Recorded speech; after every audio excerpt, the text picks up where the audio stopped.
What's up, Jacob Wheeler here in the Rapala booth here at ICAST, and I have a brand new product from Rapala called Crush City, and this is one of the new flipping bugs called the Bronco bug. Very unique style, and man, it's been 2 years that we've launched this product. It's been 2 years since we actually started this journey, and this bait right here is a really cool, unique action.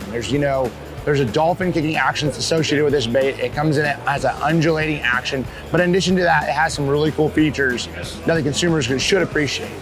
Right here on this hinge, when it hits the bottom, boom, those legs come up, they hit its head, they go back to rest.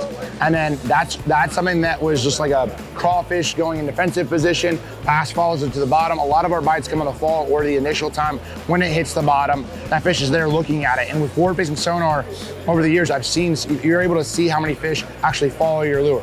Also, you'll notice these are inverted legs on the side of this thing, okay? This is gonna get a lot more action to the bait. If you wanna go and fish in current, if there's natural current, these legs are constantly moving, and that is really important. Now let's talk about durability. The overall body of this bait is a little bit thicker. So ultimately I wanted it to where an angler can get maybe one fish catch or two fish catches more out of one soft plastic bait. So we put raised ribs on each side of the bait.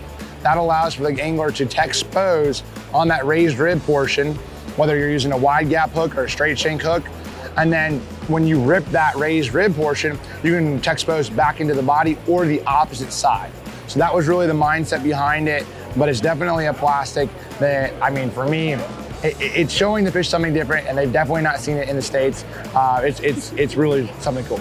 Okay, so it's hard to pick my favorite one, but I'm gonna have to go with one that's probably maybe more money. I've won about $120,000 on this bait right here. This is called the Freeloader, okay?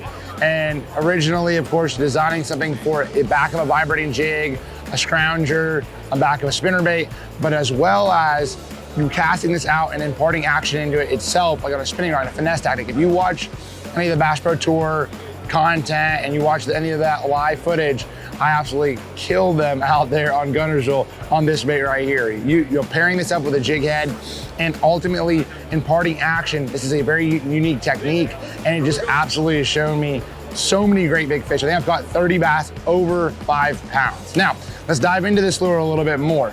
Now, at first glance, you're gonna see it's like more of a minnow style bait. And the big thing was I wanted to have depth here in the belly. I wanted to have more of that depth, more of a real shad profile. But in addition to that, flat sides. Flat sides are gonna allow me, when I'm putting that on a jig head, to allow that bait to roll. And that is really imparting that action is what really triggers those fish into biting. Finesse fishing and more of that subtle action is the big key in triggering bites this day and age, especially with how a lot of these fish have been pressured. So this bait right here, it's about 4 1/4 inches long. I've caught plenty of big ones on it, but the Freeloader will be available this fall, and it is one that you're definitely gonna wanna have in your tackle box.